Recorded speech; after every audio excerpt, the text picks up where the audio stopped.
taking over, that's a promise, not a threat. Uppercut season off top, you stop breathing. See now, this is a good segue because you know, with the lower weight, it's like now the lower weight that's coming up this Saturday should actually get the attention because it's actually a far better fight than Haney and Ryan Garcia. You know, of course, we're talking about Jesse Bam Rodriguez and Jose Estrada. Oh, I say Jose Juan Estrada. Yeah, everybody fucking up names tonight. Damn. Yeah, no. And this one is significant because number one, I mean, who would have thought Estrada would be the last man standing from the real Four Kings? You know, he's still the man at 115. And I know LB just absolutely disgusted because I like Estrada, like he's quality. I just hate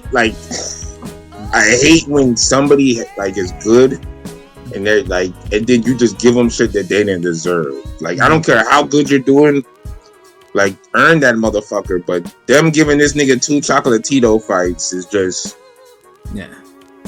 It just doesn't sit well with me. Like it honestly, like I just don't like that. Like fuck those judges. Yeah, Estrada, and like I said, Estrada. I mean, he's the lineal champion. He's the WBC champion. Like, dude, and he's inactive too. So it's one of those things. That's like, that's what makes it because it's not like he's not like he's fighting 2 fights a year or anything like that. Like, no, bro was like the last time he fought was in 2022. You know what I mean? Like, yeah, you know what? Who did he fight that year? Chocolatito and then Cortez. The Cortez one, yeah, Cortez. That was the one where Cortez was beating his ass until that was a close fight. Like he almost lost. Yeah, dude. Cortez was putting his foot in his ass. Yeah, that's what we get because we watched it before. We said Estrada's getting his ass beat. Yeah, I did. I think I had to watch that and be like, I had to come back on and be like, yo, y'all niggas weren't lying. Like, yo, this nigga was mighty struggling. And then the third Chocolatito fight, and which they gave it to him, so it's this my cancer.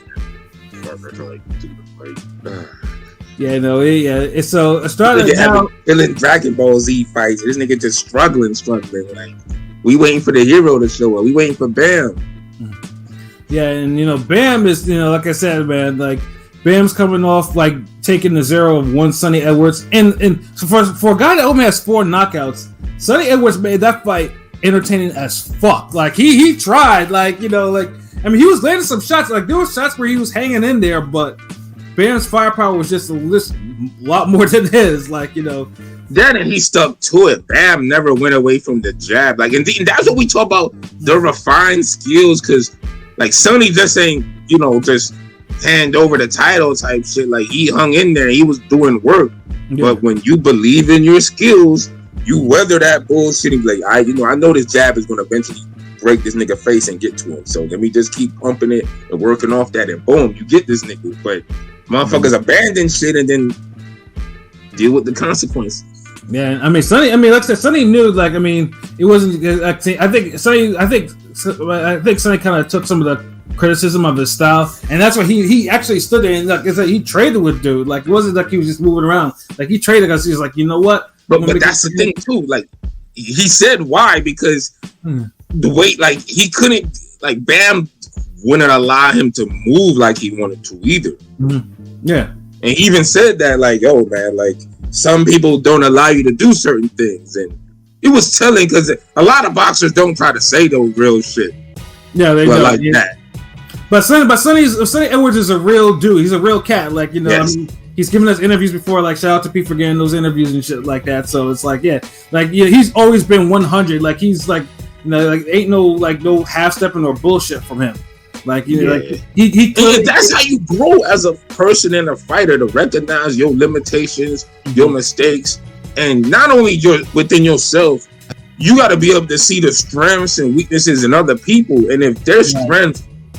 If you acknowledge that strength, you could grow from that. You could okay, yeah, I know, hey, that running bullshit don't be working with all these niggas. Some people, they step to you with the jab hard, and they're cutting you off every time they step in jab. Because some niggas literally jab like that, where, oh shit, you almost kind of forced to give up ground, even if you don't want to. So instead of giving up ground, you try to throw your jab faster, and now you're trying to out jab a nigga who has a better jab than you. Like, dude, like I be spitting, I be seeing this shit. Pat laughing, but he laughing. It's real talk. That's why I'm laughing, nigga. It's real talk, nigga. That's what I'm like. Oh shit! Like this shit ain't working. Like what the fuck? Yeah, I fucking like. But like, if things too is like I said, in defeat though, Sonny made himself like Sonny didn't lose anything. I mean, he lost his belt. Don't get me wrong, but he didn't lose anything. Like, dude, for is a must see. Like he became more of a must see fight than he did in his other previous victories.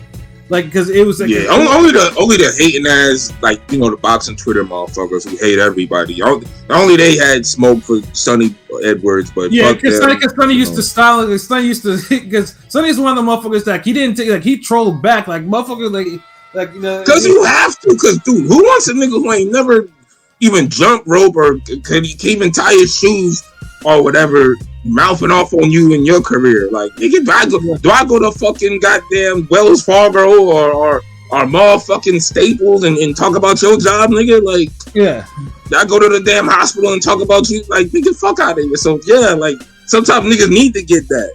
Yeah. But then on the flip side, there's some boxers out there that's be like, yo, sure, like you ain't fighting like that to be.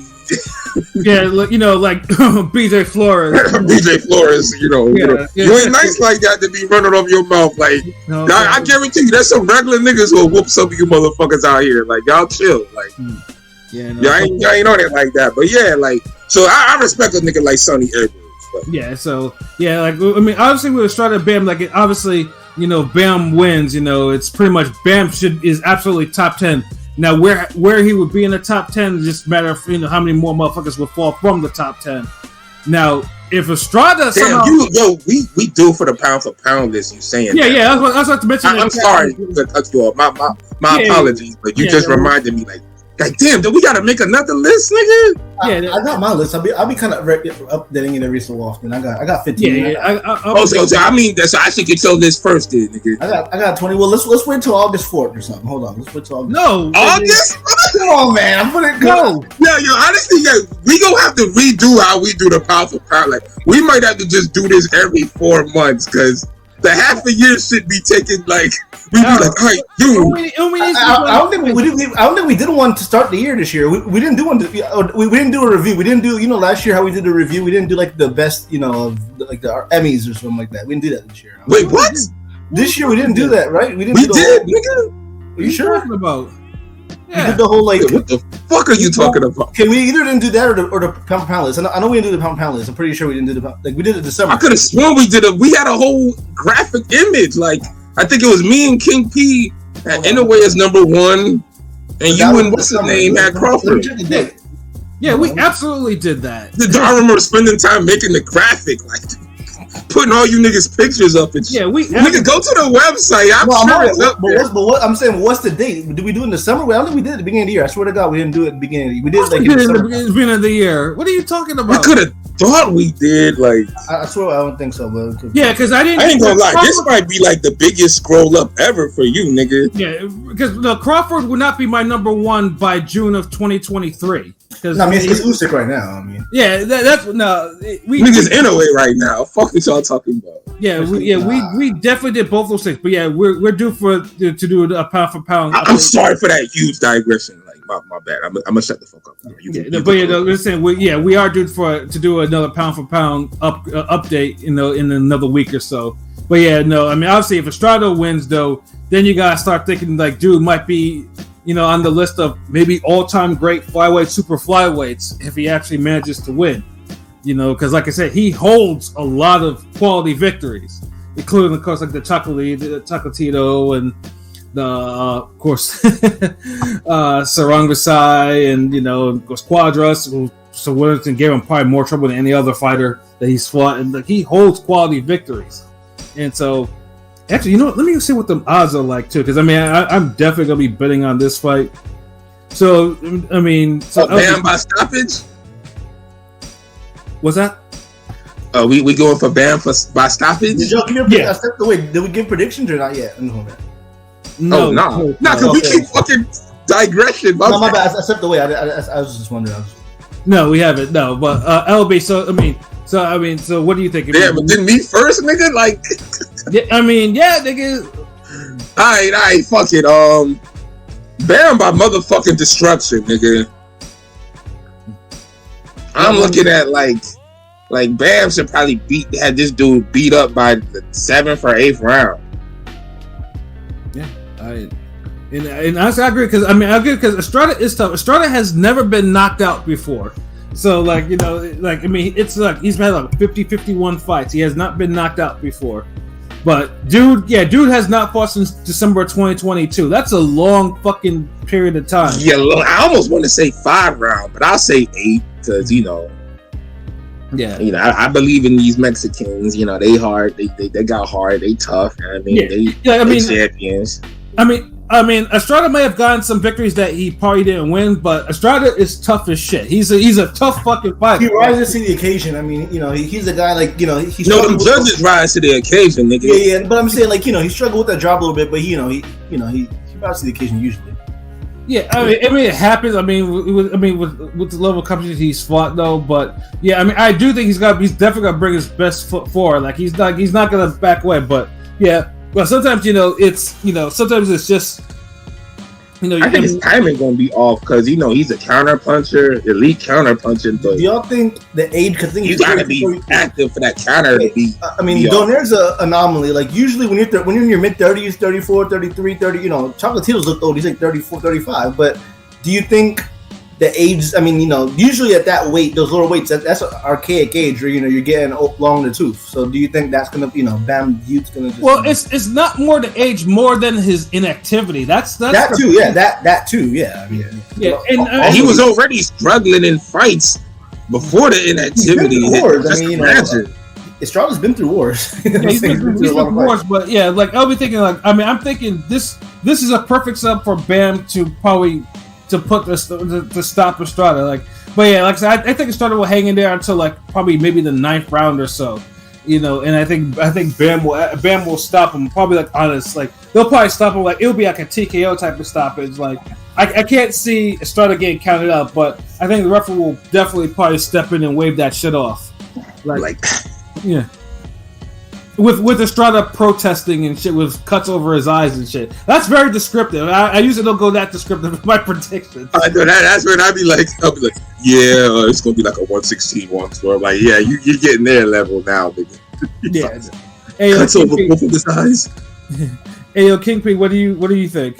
I think Gallo's style might be a little tricky in the beginning for Bam, but then I think as it wears on, I think Bam is just going to overpower him, and Gallo is durable, so I don't know if he's going to get knocked out, but if he does, it's going to be late. You know what? I'll say 11th round KO.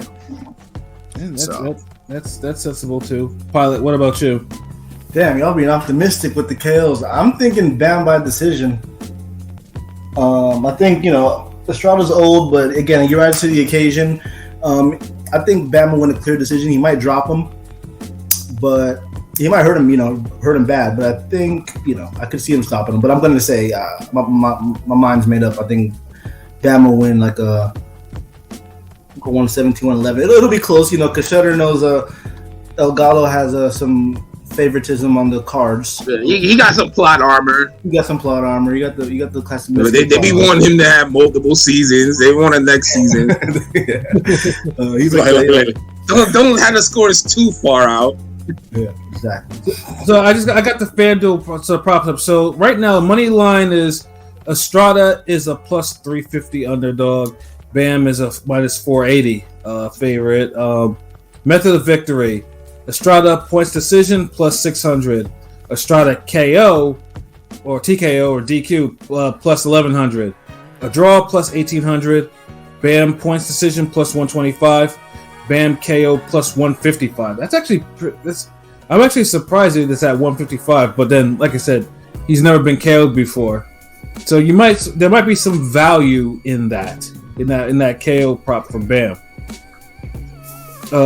But let's see what we have here. And then if we go to the alternative group round betting, let's just say You want, let's say, like me, LB, and P are like, okay, somewhere between 7 and 12. That's plus 260 for Bam. Man, I low-key kind of feel like they think he's gonna not do that with them odds. Yeah, and like, or niggas to eat like that.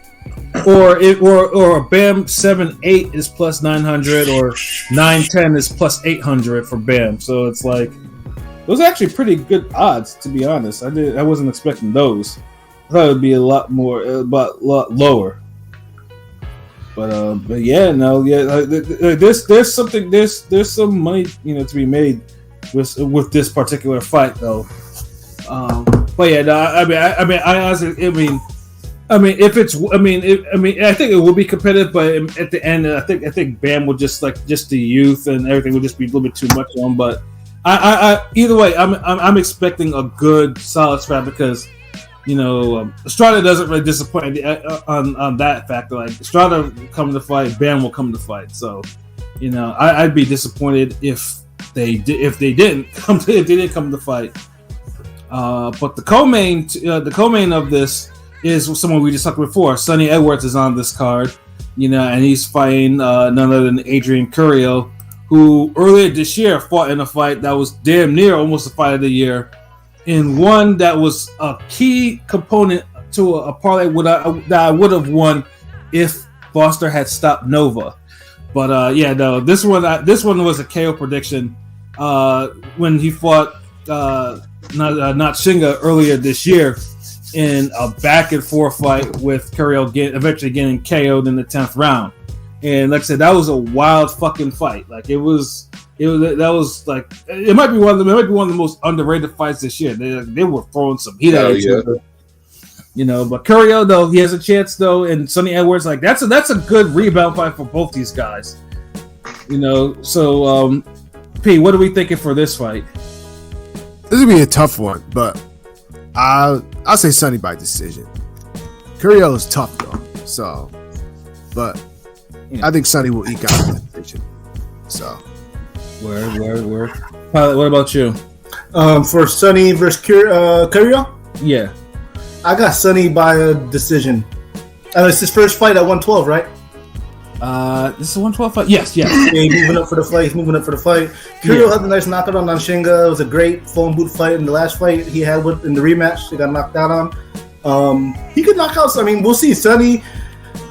We'll see if Sonny has the power to keep him off of him. I think.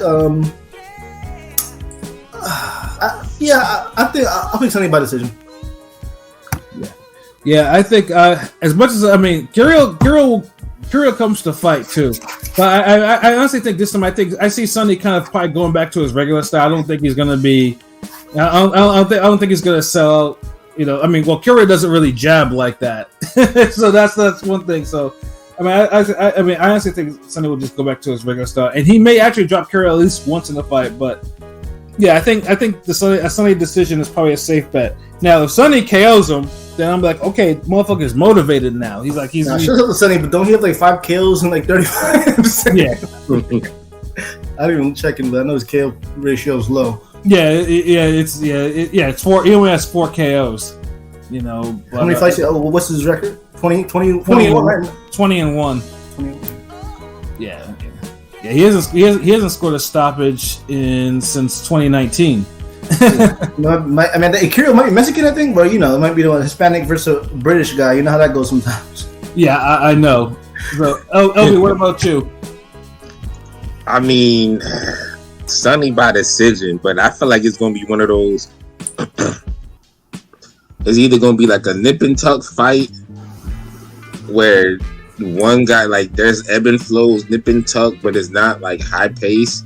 Mm-hmm. Have some intense moments, but then just like Edwards kind of just cleaner boxing, ring generalship pulls away with it at the end. Mm-hmm. But I do feel like if Carrillo gets in his wheelhouse and he start letting them hands go, like Sonny's in there for like a tough night. But this is a good actual scrap, really. Yeah. I forgot about this whole fight because all I was thinking about was the other fight this week. But this is a good little card here. Yeah, no, Kirill could actually punch too. Because I was like, for a guy that only has 5 knockouts, he can punch. Sonny got 5 losses. Okay, so yeah, this makes it easier. Yeah, I'm picking Sonny. Sonny should win this. This nigga. Yeah, right now, they don't have the victory props, but right now, Sonny is a minus 430 favorite. Kirill's a plus 310 underdog. So, yeah, decision is pretty much, I think, across the board. And yeah, like I said, Sonny has skills, we all know, but if Kirill decides to drags him in a dogfight and ends up beating him or KO, by decision or KOing him, I would not be surprised. If Sonny stops him, then I will be surprised. I'm not gonna lie, but like I said, honestly, if Sonny stops him, that's great too. Because I'm like, okay, that's there's no better calling card for who's next? That's now you're back. Yeah, exactly. And someone else who could use some of that is one Ramla Ali, who would be going for her first world title against Yamalif Mercado. And again, with Ramla Ali, me and P were, of course, we're in New Orleans, where we saw her get knocked the fuck out. So, Jesus Christ! Yeah, that was the best woman KO in a long time. Well, yeah, that was an epic KO. I didn't think we would see something like that. She got a lick back though. She did get a lick back at least. Yeah, she got a lick back. Barely, from what I heard. I still ain't see that fight. But from what I heard, there was barely a lick back. She won clearly, 7-3-ish. It was 6-4 fight. It was a close fight. Yeah, because I remember Rome was telling me about the fight. He was like, man, that shit could have gone either way. She was struggling. I was like, Then Then I know when niggas was acting like she was dominating and shit. And when I see the IG comments, I was like, yeah, I noticed that. Yeah. But then when I factor in what y'all niggas said, I'm like, yeah, this sounded like it was a 6-4 or could have gone either way. Yeah, and like I said, Mercado herself, she only has 5 KOs, but still more KOs than Ramla Ali, whatever, but I just can't shake the thought of seeing Ramla Ali get bobbleheaded over and over again before she got brutally KO'd, And funny things too is Ramla Ali is the underdog in this fight, betting wise. She's plus 225. So again, might be some value on putting some money on her. Because I have a feeling Ramla Ali is probably one of the ones I think Eddie's wants to push for a lot of different reasons. And Mercado just happens to have a belt. So. Yeah, she's pretty she's got Woman of the Year type shit. She does a lot of the lesbian stuff, all that kind of stuff. She gets popular. I'm looking at this card. The only name I recognize is Muratalo's brother. Otherwise, you know what I'm saying? I don't. It's kind of this card's kind of I don't know. Yeah. Ain't gonna lie. The only because those are the preview fights. So Muratalo one is just that's not a main card. Yeah, no, I'm just saying this it's a fire main event, but Eddie been slacking on these undercards. I ain't gonna lie to this shit. This is actually, to me, one of his decent ones because the UK ones are kind of Sonny Kirill's a good co-main, and you're right. Yeah, I guess. Yeah. Yeah. No, this is one of the better Eddie cards. Yeah. This one's not one of Eddie's trust me, if it's a poor Eddie card, I will say it. This is because we just named 3 fights in a row that were okay, these are quality fights. I fuck with this. So yeah, you hardly ever get 3 bouts on a damn matchroom card where we're into this shit where we're okay, yeah, this is a good fight. Yeah, usually it got to be a PBC or top rank sometimes. Maybe not 2014. 2024 sometimes, but it's been like that where we're damn, okay. Yeah. I think that was last week we fought the main event. Right. So it happens, but this one actually. I'm kind of looking forward to this card now. Yeah, the main card on this one is actually this one's okay. Eddie's actually used his matchmakers for this one, so nigga was trying. Yeah,